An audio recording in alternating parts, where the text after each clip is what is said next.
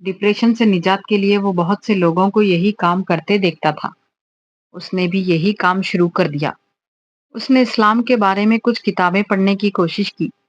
تمام کتابیں اس کے سر کے اوپر سے گزر گئی۔ کوئی لفظ، کوئی بات اسے اپنی طرف نہیں کھینچ رہی تھی۔ وہ خود پر جبر کر کے چند صفحات پڑھتا اور ان کتابوں کو رکھ دیتا۔ کچھ وقت گزرنے کے بعد پھر اٹھاتا، پھر رکھ دیتا۔ نہیں، شاید مجھے عملی طور پر عبادت شروع کرنی چاہیے۔ اس سے ہو سکتا ہے کہ مجھے کچھ فائدہ ہو۔ وہ اپنے آپ کو خود ہی سمجھاتا، اور ایک دن جب وہ سعد کے پاس تھا تو اس نے یہی کیا۔ میں بھی چلتا ہوں تمہارے ساتھ، اس نے سعد کو باہر نکلتے دیکھ کر کہا۔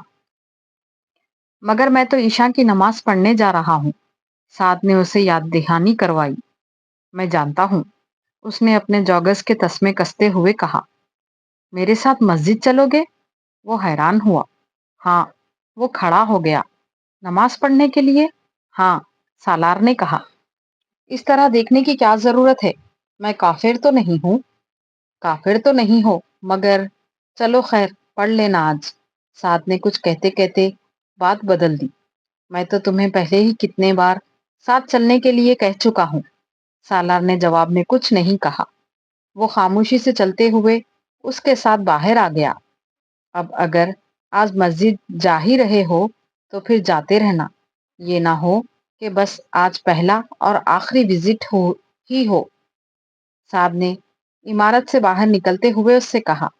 باہر اس وقت برف باری ہو رہی تھی۔ مسجد رہائش کی عمارت سے کچھ فاصلے پر تھی۔ وہ ایک مصری خاندان کا گھر تھا جس کا نچلا حصہ مسجد کے طور پر ان لوگوں نے استعمال کے لیے دیا ہوا تھا، جبکہ اوپر والے حصے میں وہ لوگ خود رہتے تھے۔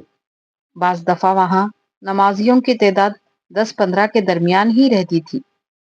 سعد مسجد تک پہنچنے تک سالار کو ان تفصیلات سے آگاہ کرتا رہا۔ سالار خاموشی اور کچھ لا تعلقی کے عالم میں سڑک پر احتیاط سے پھسلتی گاڑیوں اور ہر طرف موجود برف کے ڈھیر پر نظریں دوڑاتا اس کے ساتھ چلتا رہا۔ 5-7 منٹ چلتے رہنے کے بعد ایک موڑ کر ساتھ ایک گھر کا دروازہ کھول کر اندر داخل ہو گیا۔ دروازہ بند تھا، مگر لاک نہیں تھا، اور ساتھ نے دروازے پر دستک دی تھی، نہ ہی کسی سے اجازت مانگی تھی۔ بڑے مانوس سے انداز میں اس نے دروازے کا ہینڈل گھمایا اور پھر اندر داخل ہو گیا۔ سالار نے اس کی پیروی کی۔ تم وضو کر لو، سعد نے اچانک اسے مخاطب کیا، اور پھر اسے ساتھ لے کر ایک دروازہ کھول کر ایک باتھ روم میں داخل ہو گیا۔ سعد کی نگرانی جب تک وہ وضو کے آخری حصے تک پہنچا، ٹھنڈا پانی گرم میں تبدیل ہو چکا تھا۔ اپنے بالوں کا مسح کرتے کرتے وہ ایک بار پھر ٹھٹکا۔ سعد سمجھا اسے صحیح طریقہ نہیں پتا۔ اس نے ایک بار پھر اسے ہدایت دی۔ وہ خالی ذہنی کے عالم میں اپنے ہاتھوں کو ایک بار پھر حرکت دینے لگا۔ گدی تک ہاتھ پھیرتے ہوئے اس کا ہاتھ گردن میں موجود زنجیر سے ٹکرایا تھا۔ اس کی نظر بے اختیار سامنے آئینے میں گئی۔ وہ ایک بار پھر کہیں اور پہنچ چکا تھا۔ سعد نے اس سے کچھ کہا۔ اس بار اس نے نہیں سنا۔ کمرے میں موجود اس افراد 2 صفوں میں کھڑے ہوئے تھے۔ وہ سعد کے ساتھ پچھلی صف میں کھڑا ہو گیا۔ امام صاحب نے امامت شروع کر دی۔ سب کے ساتھ اس نے بھی نیت کی۔ نماز سے واقعی سکون ملتا ہے۔ اس نے کوئی 2 ہفتے پہلے ایک لڑکے کو نماز کے مسئلے پر سعد کے ساتھ بحث میں الجھا پایا تھا۔ مجھے تو ملتا ہے، سعد نے کہا۔ میں تمہاری بات نہیں کر رہا، میں سب کی بات کر رہا ہوں۔ سب کو ملتا ہے، اس لڑکے نے کہا تھا۔ یہ منحصر ہے کہ سب کتنا انوالو ہو کر نماز پڑھتے ہیں۔ سالار بڑے اکتائے ہوئے انداز میں ان کی بحث کسی مداخلت یا تبصرے کے بغیر سنتا رہا تھا۔ اس وقت وہ لاشعوری طور پر نماز میں انہماک پیدا کرنے کی کوشش کر رہا تھا۔ سکون؟ میں واقعی دیکھنا چاہتا ہوں کہ نماز سے سکون کیسے ملتا ہے۔ اس نے رکوع میں جاتے ہوئے اپنے دل میں سوچا۔ پھر اس نے پہلا سجدہ کیا۔ اس کے اضطراب اور بے چینی میں یک با یک اضافہ ہو گیا۔ جن الفاظ کو وہ امام صاحب کی زبان سے سن رہا تھا وہ بہت نامانوس لگ رہے تھے۔ جو لوگ اس کے ارد گرد کھڑے تھے وہ اسے ناآشنا لگ رہے تھے۔ جس ماحول میں وہ موجود تھا وہ اسے غیر فطری لگ رہا تھا، اور جو کچھ وہ کر رہا تھا وہ اسے منافقت محسوس ہو رہی تھی۔ ہر سجدے کے ساتھ اس کے دل و دماغ کا بوجھ بڑھتا جا رہا تھا۔ اس نے پہلی 4 رکعتیں بمشکل ختم کی۔ سلام پھرنے کے دوران اس نے اپنی دائیں جانب والے ادھیڑ عمر شخص کے گالوں پر آنسو دیکھے۔ اس کا دل وہاں سے بھاگ جانے کو چاہا۔ وہ جی کڑا کر کے ایک بار پھر کھڑا ہو گیا۔ اس نے ایک بار پھر نماز میں پوری طرح منہمک ہونے کی کوشش کی۔ اس بار میں پڑھی جانے والی آیات کے ہر لفظ پر غور کروں گا۔ شاید اس طرح اس کی سوچ کا تسلسل ٹوٹ گیا۔ نیت کی جا رہی تھی، اس کا دل مزید اچاٹ ہو گیا، سر کا بوجھ بڑھتا جا رہا تھا۔ اس نے آیت کے مفہوم پر غور کرنے کی کوشش کی۔ الحمدللہ رب العالمین۔ سورہ فاتحہ کی تلاوت شروع ہوئی۔ الرحمن الرحیم۔ اس نے توجہ مرکوز رکھنے کی بھرپور کوشش کی۔ مالکی یوم الدین۔ توجہ بھٹکی۔ ایاک نعبد و ایاک نستعین۔ اسے سورہ فاتحہ کا ترجمہ آتا تھا۔ اس نے چند دن پہلے ہی پڑھا تھا۔ اہدنا الصراط المستقیم، سیدھا راستہ۔ اس نے ذہن میں دہرایا۔ صراط المستقیم، سیدھا راستہ۔ اس کا دل چاہا وہاں سے بھاگ جائے۔ اس نے وہاں نماز جاری رکھنے کی ایک آخری کوشش کی۔ صراط الذین انعمت۔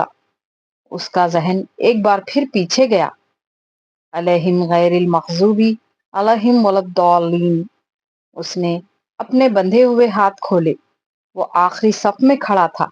بہت آہستگی سے چند قدم پیچھے گیا اور صف سے نکل گیا۔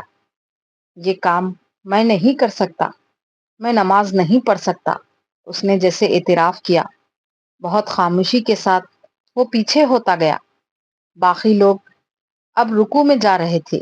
وہ مڑ کر دبے قدموں مگر تیز رفتاری سے باہر نکل گیا۔ مسجد سے نکلتے ہوئے اس کے جاگرز اس کے ہاتھ میں تھے۔ غائب دماغی کے عالم میں وہ باہر سیڑھیوں پر کھڑے ہو کر چند لمحے ادھر ادھر دیکھتا رہا۔ اس کے بعد وہ سیڑھیاں اتر گیا۔ پاؤں میں جرابے اور ہاتھ میں جاگرز پکڑے وہ خالی ذہنی کے عالم میں عمارت کی عقبی دیوار کی طرف آ گیا۔ وہاں بھی ایک دروازہ اور کچھ سیڑھیاں نظر آ رہی تھی، مگر وہ سیڑھیاں برف سے اٹی ہوئی تھی۔ دروازے پر موجود لائٹ بھی روشن نہیں تھی۔ اس نے جھک کر سب سے اوپر والی سیڑھی کو اپنے جاگرز کے ساتھ صاف کیا اور برف صاف کرنے کے بعد وہاں بیٹھ گیا۔ کچھ دیر پہلے ہونے والی برف باری اب ختم ہو چکی تھی۔ اس نے سیڑھی پر بیٹھ کر اپنے جاگرز پہن لیے۔ تسمے کسنے کے بعد وہ ایک بار پھر سیدھا ہو کر دروازے سے ٹیک لگا کر بیٹھ گیا۔ اس کے دونوں ہاتھ جیکٹ کی جیبوں میں تھے۔ جیکٹ سے لگے ہوئے ہونٹ کو وہ سر پر چڑھا چکا تھا۔ سامنے سڑک پر اکا دکا گاڑیوں کی آمد و رفت جاری تھی۔ وہ سیڑھیوں پر اپنی ٹانگیں پھیلائے اس نے اپنی جیب میں پشت ہاتھ ڈال دروازے کر سے لائٹر ٹکائے۔ نکال لیا ان اور اکا اسے جلا دکا کر گاڑیوں اپنے اور فٹ پیروں پاتھ کے پر قریب چلنے والے لوگوں سیڑھیوں کو پر پڑی دیکھنے لگا۔ برف کو پگھلانے لگا۔ وہاں اس سرد کچھ اور دیر تک کوہر وہ اسی آلود رات میں سرگرمی میں کھلے مشغول آسمان کے رہا۔ نیچے بیٹھے پھر ہوئے جیسے اس نے وہ کچھ دیر اٹھا کر پہلے لائٹر مسجد کے دوبارہ گرم جیب میں کمرے ڈال میں لیا۔ زیادہ سکون جس محسوس وقت وہ کر رہا سیدھا تھا، ہوا اس یا نے کم اپنے از کم بالکل سامنے بہتر ایک محسوس عورت کر کو رہا تھا۔ کھڑا پایا۔ وہ یقیناً اس وقت وہاں آ کر کھڑی ہوئی تھی جس وقت وہ سیڑھیوں پر جھکا اپنے دونوں پاؤں کے درمیان موجود برف کو لائٹر سے پگھلا رہا تھا۔ وہ نیم تاریکی میں بھی اس کے چہرے کی مسکراہٹ کو دیکھ سکتا تھا۔ وہ منی اسکرٹ اور ایک مختصر بلاؤز میں ملبوس تھی۔ اس نے فر کوٹ پہنا ہوا تھا، مگر وہ فر کوٹ آگے سے دانستہ طور پر کھلا چھوڑا گیا تھا۔ وہ فر کوٹ کی دونوں جیبوں میں ہاتھ ڈالے سالار کے بالکل سامنے بڑے اسٹائل سے کھڑی تھی۔ سالار نے سر سے لے کر پاؤں تک اسے دیکھا۔ اس کی لمبی ٹانگیں اس سردی میں بھی برہنہ تھی۔ اس کے عقب میں موجود دکانوں کی روشنیوں کے بیک گراؤنڈ میں اس کی ٹانگیں ایک دم بہت نمایاں ہو رہی تھی، اور اس کی ٹانگیں بہت خوبصورت تھی۔ کچھ دیر تک وہ ان سے نظریں نہیں ہٹا سکا۔ اس عورت کے پیروں میں بوٹ نما ہائی ہیل کے جوتے تھے۔ سالار حیران تھا، وہ برف کے اس ڈھیر پر ان جوتوں کے ساتھ کس طرح چلتی ہوگی۔ I charge 50 for 1 hour، اس عورت نے بڑے دوستانہ انداز میں کہا۔ سالار نے اس کی ٹانگوں سے نظریں ہٹا کر اس کے چہرے کو دیکھا۔ اس کی نظریں ایک بار پھر اس کی ٹانگوں پر گئی۔ کئی سالوں میں پہلی بار اسے کسی پر ترس آیا۔ کیا مجبوری تھی کہ وہ اس برف باری میں بھی اس طرح برہنہ پھرنے پر مجبور تھی، جبکہ وہ اس موٹی جینس میں بھی سردی کو اپنی ہڈیوں میں گھستے محسوس کر رہا تھا۔ اوکے $40۔ اسے خاموش دیکھ کر اس عورت کو اندیشہ ہوا کہ شاید وہ قیمت اس کے لیے قابل قبول نہیں تھی، اس لیے اس نے فوراً اس میں کمی کر دی۔ سالار جانتا تھا $40 بھی زیادہ تھے۔ وہ سڑک پر $20 میں بھی 1 گھنٹے کے لیے کسی لڑکی کو حاصل کر سکتا تھا۔ وہ 35-40 کی تھی اور بات کرتے ہوئے محتاط نظروں سے سڑک پر ادھر ادھر دیکھ رہی تھی۔ سالار جانتا تھا یہ احتیاط کسی پولیس کا یا پولیس والے کے لیے تھی۔ Okay 30، no more bargaining, take it or leave it. سالار کی خاموشی نے اس کی قیمت کو کچھ اور کم کیا۔ سالار نے اس بار کچھ بھی کہے بغیر اپنی جیکٹ کے اندر کی جیب میں ہاتھ ڈالا اور وہاں موجود چند کرنسی نوٹ نکال کر اس کی طرف بڑھا دیے۔ اس کے پاس اس وقت والیٹ نہیں تھا۔ اس عورت نے حیرانی سے اسے دیکھا اور پھر ان نوٹوں کو ان کے ہاتھ سے جھپٹ لیا۔ وہ پہلا گاہک تھا جو اسے ایڈوانس پیمنٹ کر رہا تھا، اور وہ بھی $50، جبکہ وہ اپنی قیمت کم کر چکی تھی۔ تم میرے ساتھ چلو گے یا میں تمہارے ساتھ؟ وہ اب بڑی بے تکلفی سے اس سے پوچھ رہی تھی۔ نہ میں تمہارے ساتھ چلوں گا نہ تم میرے ساتھ، بس تم یہاں سے جاؤ۔ سالار نے ایک بار پھر سڑک کی دوسری طرف موجود دکانوں پر نظریں جماتے ہوئے کہا۔ وہ عورت بے یقینی سے اسے دیکھتی رہی۔ واقعی؟ ہاں، سالار نے بے تاثر لہجے میں کہا۔ تو پھر تم نے یہ کیوں دیے ہیں؟ اس عورت نے اپنے ہاتھ میں پکڑے نوٹوں کی طرف اشارہ کیا۔ تاکہ تم میرے سامنے سے ہٹ جاؤ۔ میں سڑک کے اس پار دکانیں دیکھنا چاہتا ہوں اور تم اس میں رکاوٹ بن گئی ہو۔ اس نے سرد مہری سے کہا۔ عورت بے اختیار خیخہ لگا کر ہنسی۔ تم اچھا مذاق کر لیتے ہو۔ کیا میں واقعی چلی جاؤں؟ ہاں۔ وہ عورت کچھ دیر اسے دیکھتی رہی۔ Okay thank you honey. Salar نے اسے مڑ کر سڑک پار کرتے ہوئے دیکھا۔ وہ لاشعوری طور پر اسے جاتا دیکھتا رہا۔ وہ سڑک پار کر کے ایک دوسرے کونے کی طرف جا رہی تھی۔ وہاں ایک اور آدمی کھڑا تھا۔ سالار نے دوبارہ نظریں ان دکانوں پر جما لی۔ برف باری ایک بار پھر شروع ہو چکی تھی۔ وہ پھر بھی اطمینان سے وہیں بیٹھا رہا۔ برف اب اس کے اوپر بھی گر رہی تھی۔ وہ رات کے 2:30 تک وہیں بیٹھا رہا۔ جب سڑک کے پار دکانوں کے اندر کی لائٹس اس نے ایک کے بعد دیگرے بند ہوتے دیکھی تو وہ اپنی جیکٹ اور جینس سے برف جھاڑتا ہوا اٹھ کھڑا ہوا۔ اگر وقفے وقفے سے وہ اپنی ٹانگیں ہلا نہ رہا ہوتا تو اس وقت تک وہ اپنے پیروں پر کھڑا ہونے کے قابل نہیں رہ سکتا تھا۔ اس کے باوجود کھڑا ہو کر قدم اٹھانے میں اسے کچھ دقت ہوئی۔ چند منٹ وہیں کھڑا اپنے پیروں کو جھٹکتا رہا اور پھر اسی طرح جیکٹ کی جیبوں میں ہاتھ ڈال کر واپس اپارٹمنٹ کی طرف جانے لگا۔ وہ جانتا تھا سعد نے اسے مسجد سے نکل کر بہت ڈھونڈا ہوگا اور اس کے بعد وہ واپس چلا گیا ہوگا۔ کہاں چلے گئے تھے تم؟ سعد اسے دیکھتے ہی چلایا۔ وہ کچھ کہے بغیر اندر چلا آیا۔ میں تم سے کچھ پوچھ رہا ہوں۔ سعد دروازہ بند کر کے اس کے پیچھے آ گیا۔ سالار اپنی جیکٹ اتار رہا تھا۔ کہیں نہیں گیا تھا، اس نے جیکٹ لٹکاتے ہوئے کہا۔ تمہیں پتا ہے کہ میں نے تمہیں کتنا تلاش کیا ہے، کہاں کہاں فون کیے ہیں، اور اب تو میں اتنا پریشان ہو چکا تھا کہ پولیس کو فون کرنے والا تھا۔ تم آخر اس طرح نماز چھوڑ کر گئے کہاں تھے؟ سالار کچھ کہے بغیر اپنے جاگرز اتارنے لگا۔ میں نے تمہیں بتایا ہے، کہیں نہیں۔ تو پھر اب تک کہاں تھے؟ سعد اس کے سامنے آ کر کھڑا ہو گیا۔ وہیں تھا، مسجد کے پچھلے حصے میں فٹ پاتھ پر اس نے اطمینان سے کہا۔ واٹ، اتنے گھنٹے تم وہاں فٹ پاتھ پر برف میں بیٹھے رہے ہو؟ سعد دم بخود رہ گیا۔ ہاں، کوئی تک بنتی ہے اس حرکت کی؟ وہ جھلایا۔ نہیں، کوئی تک نہیں بنتی، سالار نے اسی طرح سیدھا بیڈ پر لیٹتے ہوئے کہا۔ کچھ کھایا ہے؟ نہیں۔ تو کھانا کھا لو۔ نہیں، بھوک نہیں ہے۔ وہ اب چھت پر نظریں جمائے ہوئے تھا۔ سعد اس کے قریب بیڈ پر بیٹھ گیا۔ تمہارے ساتھ آخر مسئلہ کیا ہے؟ بتا سکتے ہو مجھے؟ سالار نے گردن کو ہلکی سی حرکت سے دے کر اسے دیکھا۔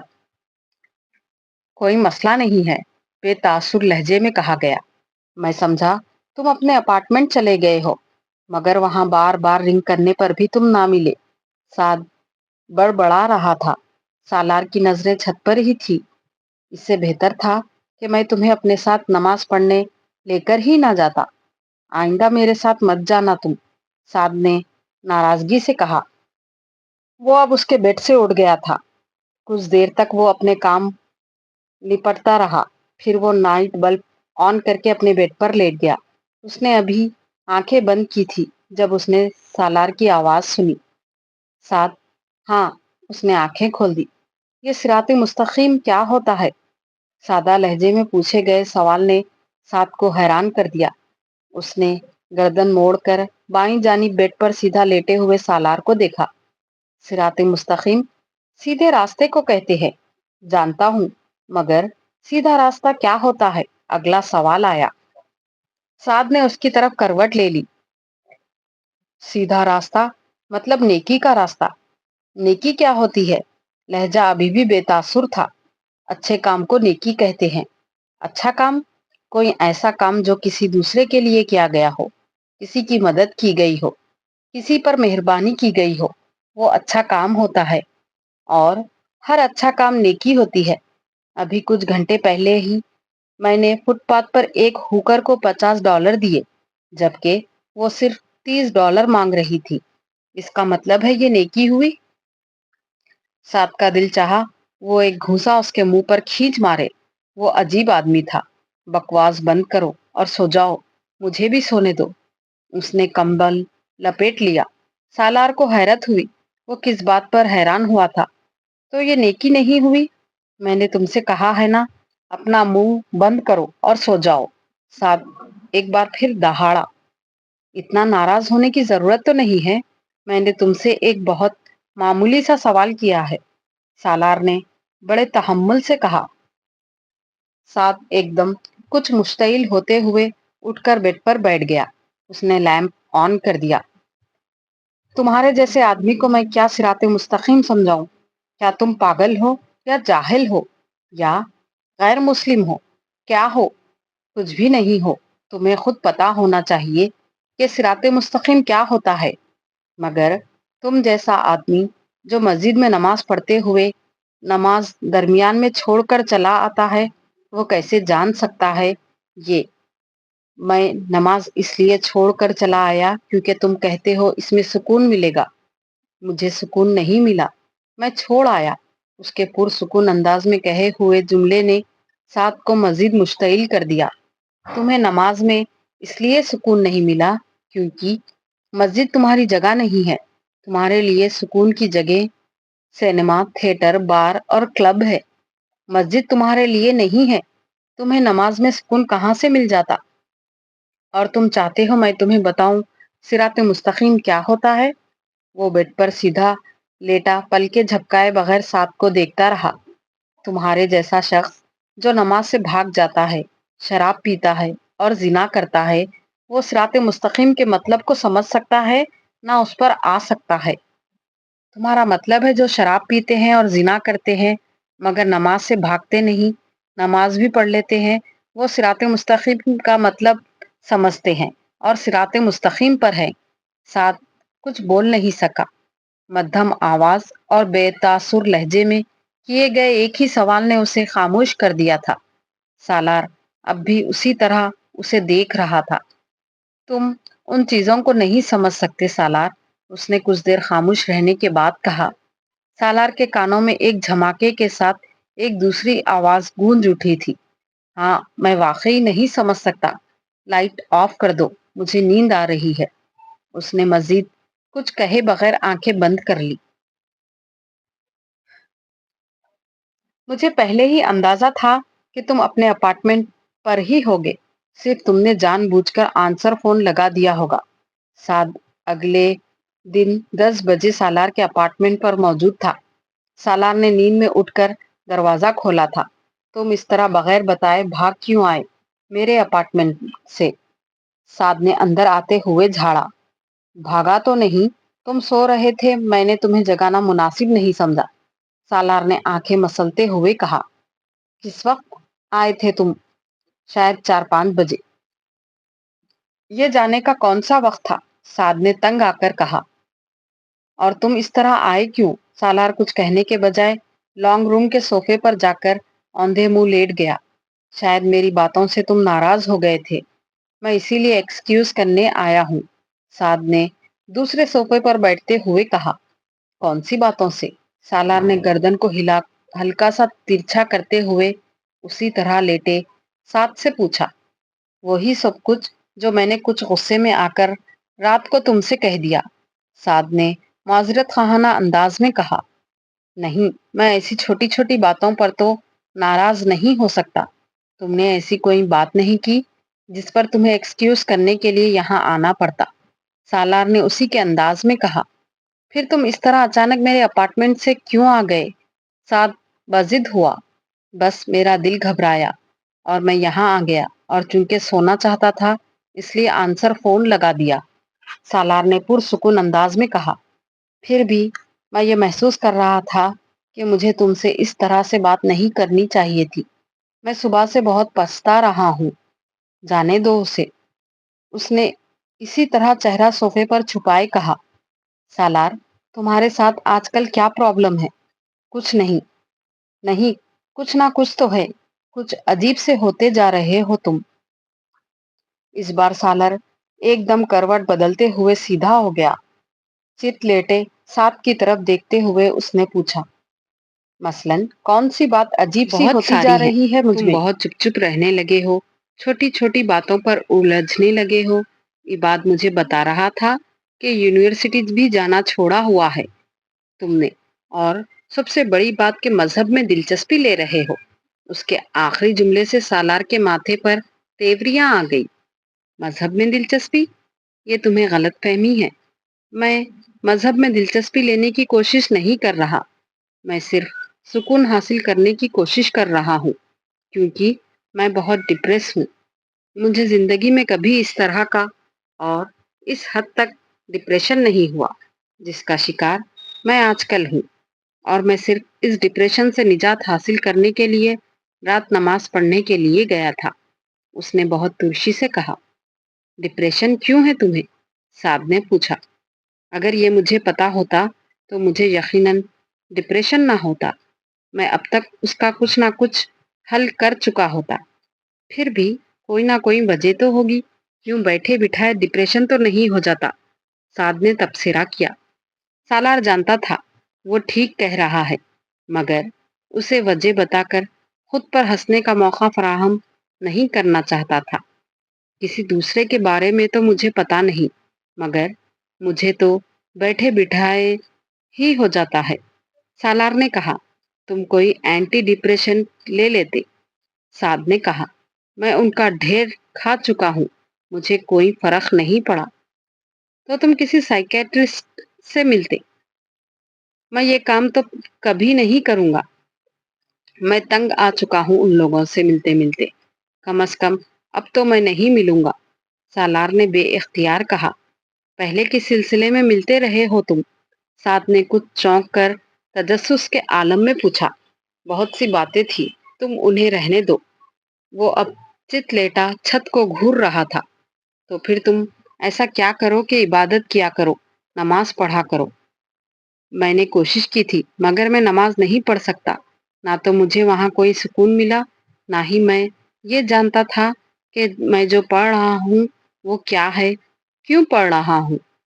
تو تم یہ جاننے کی کوشش کرو کہ، سالار نے اس کی بات کاٹ دی۔ اب پھر رات والی بحث شروع ہو جائے گی، صراط مستقیم والی۔ اور پھر تمہیں غصہ آئے گا۔ نہیں، مجھے غصہ نہیں آئے گا، سعد نے کہا۔ جب مجھے یہی نہیں پتا کہ صراط مستقیم کیا ہے تو پھر میں نماز کیسے پڑھ سکتا ہوں؟ تم نماز پڑھنا شروع کرو گے تو تمہیں خود ہی پتا چل جائے گا کہ صراط مستقیم کیا ہے۔ کیسے؟ تم خود ہی غلط کاموں سے بچنے لگو گے، اچھے کام کرنے لگو گے، سعد نے وضاحت کرنے کی کوشش کی۔ مگر میں کوئی غلط کام نہیں کرتا اور نہ ہی مجھے اچھے کام کرنے کی خواہش ہے، میری زندگی نارمل ہے۔ تمہیں یہ احساس ہو بھی نہیں سکتا کہ تمہارا کون سا کام صحیح ہے اور کون سا غلط، جب تک کہ سالار نے اس کی بات کاٹ دی۔ صحیح اور غلط کام میرا مسئلہ نہیں ہے، ابھی تو مجھے بس بے سکونی رہتی ہے اور اس کا تعلق میرے کاموں سے نہیں ہے۔ تم وہ تمام کام کرتے ہو جو انسان کی زندگی کو بے سکون کر دیتے ہیں۔ مثلاً سالار نے چپتے ہوئے لہجے میں کہا، تم پورک کھاتے ہو۔ کم آن، بے اختیار بلبلایا، پورک یہاں کہاں آ گیا؟ تم مجھے ایک بات بتاؤ۔ سالار اٹھ کر بیٹھ گیا۔ تم تو بڑی باقاعدگی سے نماز پڑھتے ہو، بڑی عبادت کرتے ہو۔ نماز نے تمہاری زندگی میں کون سی تبدیلیاں کر دی؟ مجھے بے سکونی نہیں ہے۔ حالانکہ تمہارے فارمولے کے مطابق تمہیں بھی بے سکونی ہونی چاہیے، کیونکہ تم بھی بہت سے غلط کام کرتے ہو۔ سالار نے ترکی بہ ترکی جواب دیا۔ مثلاً میں کیا غلط کام کرتا ہوں؟ تم جانتے ہو میرے دہرانے کی ضرورت نہیں ہے۔ تم جانتے ہو۔ میں نہیں جانتا، تم دہراؤ، سعد نے جیسے اسے چیلنج کیا۔ سالار اسے کچھ دیر دیکھتا رہا، پھر اس نے کہا، میں نہیں سمجھتا سعد کہ صرف عبادت کرنے سے زندگی میں کوئی بہت نمایاں تبدیلیاں لائی جا سکتی ہے۔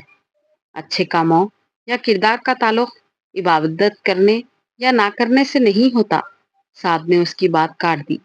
میں اسی لیے تم سے کہتا ہوں کہ اپنے مذہب میں کچھ دلچسپی لو اور اسلام کے بارے میں کچھ علم حاصل کرو، تاکہ اپنی اس غلط قسم کی فلسفی اور سوچ کو بدل سکو۔ میری سوچ غلط نہیں ہے۔ میں نے مذہبی لوگوں سے زیادہ جھوٹا، منافق اور دھوکے باز کسی کو نہیں پایا۔ میں امید کرتا ہوں تم برا نہیں مانو گے، مگر میں سچ کہہ رہا ہوں۔ ابھی تک مجھے 3 ایسے لوگوں سے واسطہ پڑا جو بہت مسلمان بنتے ہیں اور اسلام کی بات کرتے ہیں، اور تینوں فیک منافق ہیں، وہ بڑی تلخی سے کہہ رہا تھا۔ سب سے پہلے میں ایک لڑکی سے ملا، وہ بھی بڑی مذہبی بنتی تھی، پردہ کرتی تھی، بڑی پارسا اور پاک باز ہونے کا ڈرامہ کرتی تھی، اور ساتھ میں ایک لڑکے کے ساتھ افیئر چلا رہی تھی۔ اپنے منگیتر کے ہوتے ہوئے اس کے لیے گھر سے بھاگ بھی گئی۔ اسے ضرورت پڑی تو اس نے ایک ایسے شخص کی بھی مدد لی جسے وہ برا سمجھتی تھی، یعنی اسے اپنے فائدے کے لیے استعمال کرنے میں کوئی عار نہیں سمجھا۔ ان محترمہ پارسا خاتون نے، اس کے لبوں پر استہزائیہ مسکراہٹ تھی۔ اس کے بعد میں ایک اور آدمی سے ملا جس نے داڑھی رکھی ہوئی تھی، بڑا پکا اور سچے قسم کا مسلمان تھا وہ بھی، لیکن اس نے اس لڑکی کی مدد نہیں کی جس نے اس سے بھیک مانگنے کی حد تک مدد مانگی تھی۔ اس نے اس لڑکی سے شادی نہیں کی جسے وہ محبت کے نام پر بے وقوف بناتا رہا۔ اور ابھی کچھ عرصے پہلے میں یہاں امریکہ میں اس سے ملا تو اس کی داڑھی بھی غائب ہو چکی تھی، شاید اس کے اسلام کے ساتھ۔ وہ ہنسا۔ اور تیسرے تم ہو۔ تم پورک نہیں کھاتے، صرف یہ ایک حرام کام ہے جو تم نہیں کرتے، باقی سب تمہارے لیے جائز ہے۔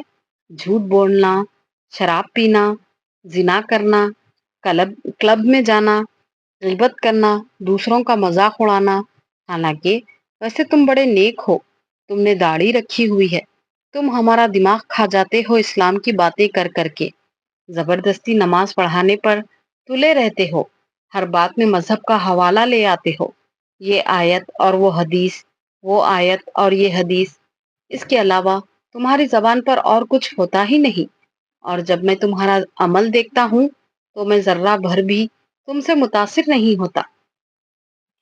کتنا مشکل ہوتا ہے اسلام کے بارے میں تمہارا لیکچر سننا، میں تمہیں بتا نہیں سکتا۔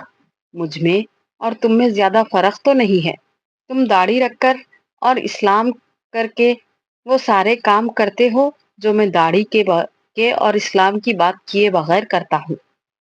عبادت نے کیا انقلاب برپا کیا ہے تمہاری زندگی میں، سوائے اس کے کہ تمہیں ایک خوش فہمی ہو گئی ہے کہ تم تو سیدھے جنت میں جاؤ گے اور ہم سارے دوزخ میں۔ تمہارے قول اور فعل میں اگر یہ تضاد نہ ہو تو میں کبھی تم سے یہ سب نہ کہتا، مگر میں ریکویسٹ کرتا ہوں کہ تم دوسروں کو مذہب کی طرف راغب کرنے کی کوشش نہ کیا کرو، کیونکہ میں سمجھتا ہوں کہ تم خود بھی مذہب کے صحیح مفہوم سے واقف نہیں ہو۔ اب میری ان ساری باتوں کو مائنڈ مت کرنا۔ سالار اب ٹیبل پر پڑا ایک سگریٹ سلگاتا رہا۔ سعد تقریباً گونگا ہو گیا تھا۔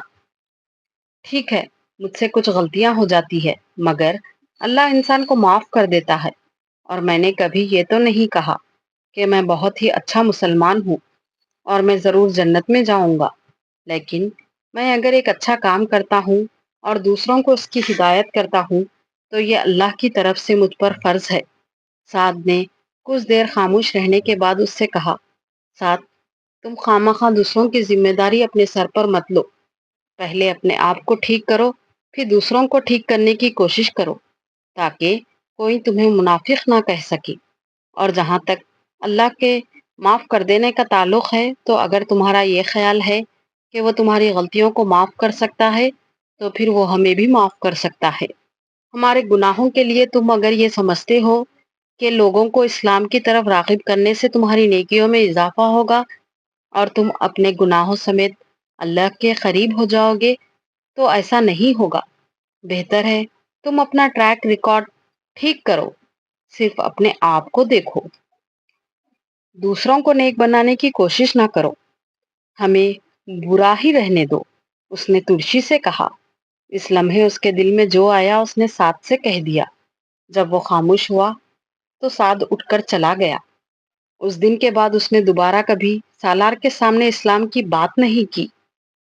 کنٹینیو کیجیے گا قسط نمبر 13 میں۔ Thanks for watching.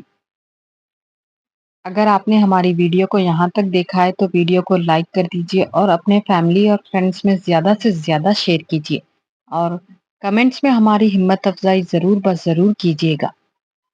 اور اگر ابھی تک آپ نے ہمارے چینل کو سبسکرائب نہیں کیا ہے تو چینل کو سبسکرائب بھی کر دیجیے۔ جزاک اللہ۔